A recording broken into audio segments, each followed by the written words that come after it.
Welcome to the Friction Zona YouTube channel. Today I'm going to talk about why I chose the Kawasaki Z400. This is really not too complicated, guys. When you factor in, I was looking for a bike around 5,000, 3,000 to 5,000, maybe used, maybe new. And I just kind of researched the hell out of the different options. And there are a lot of good ones. I just happened to... Actually, I was looking at Ninja 400 originally. I think I knew about the Z400. And then I went to a dealership, and the Z400 was less expensive. And it had ABS standard. And as a first-time motorcycle buyer and new rider, I didn't want to... I figured I'd get as many safety features as I could. Because I don't know any better, so I figured better safe than sorry. So I figured ABS would be helpful, especially after taking the MSF course. It's very easy to lock up your rear tire. So Kawasaki had a nice price, about $5,000 at ABS. It was sporty. It was a 400cc, 45 horsepower. Actually 399cc, but so plenty of power. I was actually worried maybe a little bit too powerful, because the bike I learned on was a Honda Nighthawk 250, which I really liked. I actually looked for one of those used as a first bike, because I thought that was kind of fun. And this bike is just way more powerful than that. Almost to the point where I think it was a little bit too powerful when I first bought it. And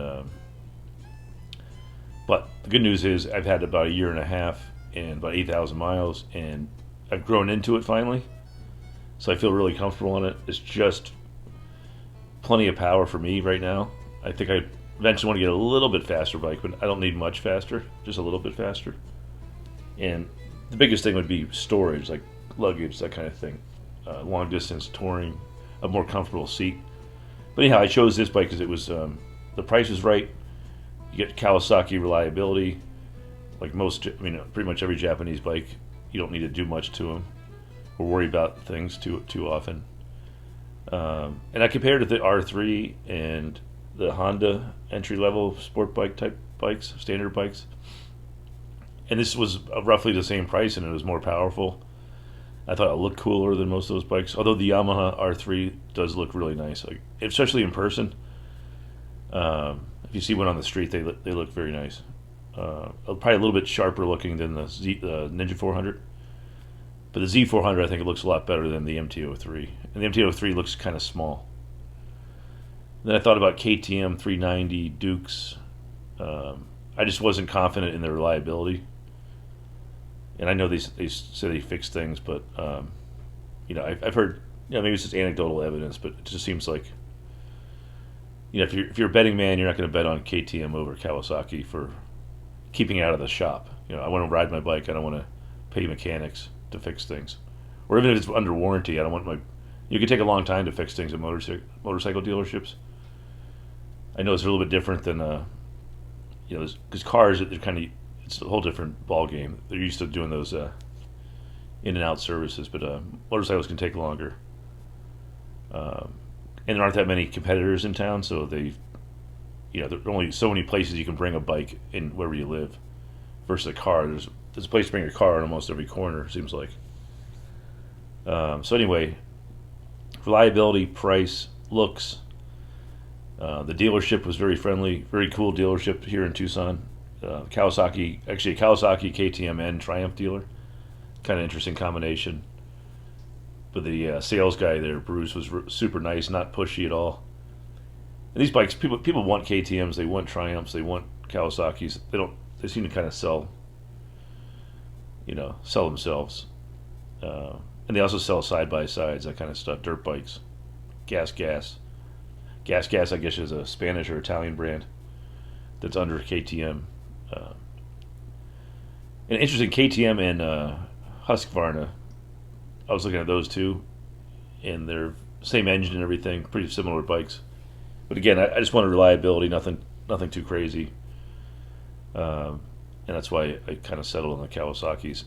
And I knew I could probably keep them a little bit longer because of the horsepower and the engine size. So 400 cc's is a pretty big bike in most of the world. So I can see myself. I could almost just keep this bike. It's that versatile.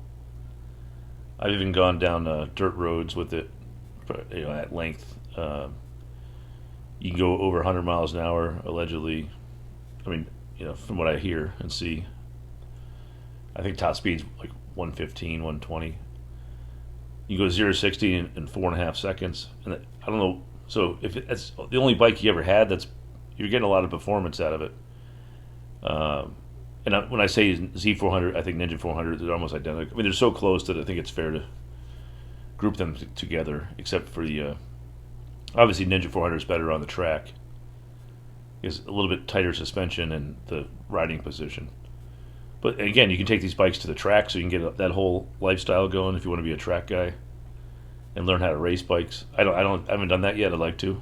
Not even race, just go to a track day. But they seem to be right at home. Going through curvy roads. The Z400 seems to love that, and it's very easy to twist, or go through twisties and lean the bike side to side. It's really really lightweight and handles extremely well. That's probably its best attribute, and then the engine and the handling are probably the two best things. And the brakes are also excellent. I haven't had any issues with the brakes. They're ABS. The clutch is fine. I haven't noticed any problems with that. It's a slipper clutch, so you don't need to worry about downshifting too far and losing your rear tire. So the bike is just easy to ride, and they sort of save you from between the clutch, the ABS, and the engine is not too powerful, so you're not going to wheelie. At least unintentionally. I can't wheelie. I haven't tried really that much, but I think you have to clutch up the wheelie. It's not just, you can't do it by just power. Maybe someone really light could do that, or really skilled. I just don't. I don't think it's capable of that because of the horsepower to weight ratio and all that stuff, and the rake, whatever. I'm sure somebody can tell me I'm wrong about that. And I know they can wheelie. It's just I think you have to, dump the clutch and pop it up like that. So for most applications, for a new rider, I don't see how you could go wrong. You won't regret it, that's for sure. It's so much fun.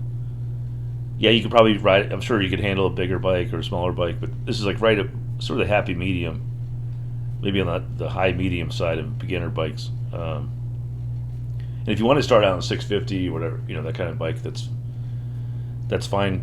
Whatever you want to do, it's a free country. But I think the 400, if you have the means and you don't mind buying a new bike in a couple of years, or adding to your stable, as they say, you get the Ninja 400.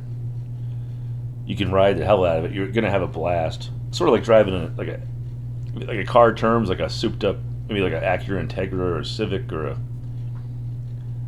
something that's pretty quick and fun to drive, but it's not it's not a monster. It's not like a Porsche or a Mustang with a 500 horsepower engine. And you're probably looking at like a 200 horsepower sports car. That's kind of how it feels. Maybe even smaller than that.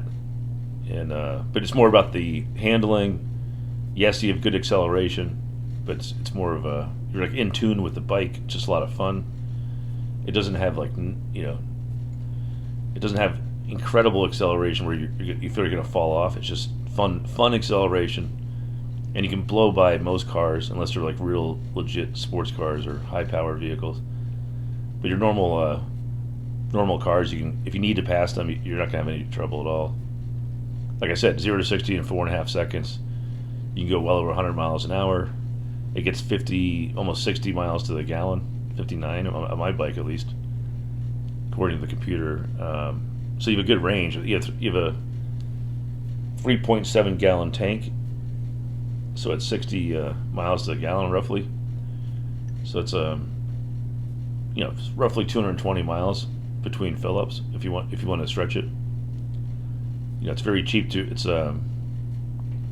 it's incredible value. I think the reliability and performance you get for $5,000, that's cheaper than a lot of bicycles. And maybe Honda has a little better build quality, maybe. And people can debate that, but Honda's more expensive and less power, and and they're single cylinders, which are vibrate more. Same with the KTM. This is a smooth parallel twin engine. and it's very smooth. There's only a little bit of buzz, but nothing where it hurts you, or you don't get off the bike and go, oh, my hands are hurt. You feel completely fine. Yeah, when you rev it up, it goes up to 12,000 RPM. Of course, it's going to be a little bit buzzy with that many revolutions per minute. So you do feel a little buzz, but it doesn't distract you or anything like that. You just know you're on a motorcycle and you're revving the hell out of it sometimes. So it actually adds to the fun. It has great lights. It has LED lights in the front and back. So for its price point, it really lights up the road. I've seen more expensive bikes with really weak headlights. You see it all the time, like some of these cruisers and stuff. Their lights are horrific. This thing lights up the front and back, and the only thing it has incandescent turn signals, which they're pretty bright, but they're not LED. And it has no cruise control. The seat's kind of hard, so on a long trip, it's not very comfortable. But I was surprised how well it does on the freeway and the just high speeds. It really wants to go fast. You're not pushing it hard to go in the upper double digits. And you can go 80, 75 on the freeway. And it's not even. It's probably halfway on the rev range, like 6,000 or 7,000 out of 12,000. So yeah, I think with the right windshield and stuff like that, you could probably. I don't like to stay on the freeway very long, just because the wind's hitting you and road debris. I'd rather be on these country roads like this one. It's Mount Lemon.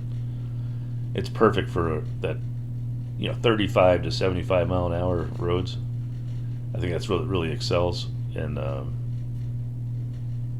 yeah, it's just even people who have a lot more experience than me, a lot more talented than me, they like to ride these kind of bikes. Even the KTMs and the R3s and this whole range of bikes, because they're a lot of fun, just pure fun.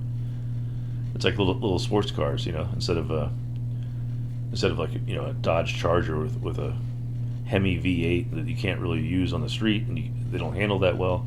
This bike handles great, and you can use all the power on the streets. So it's almost more designed for track day and street riding.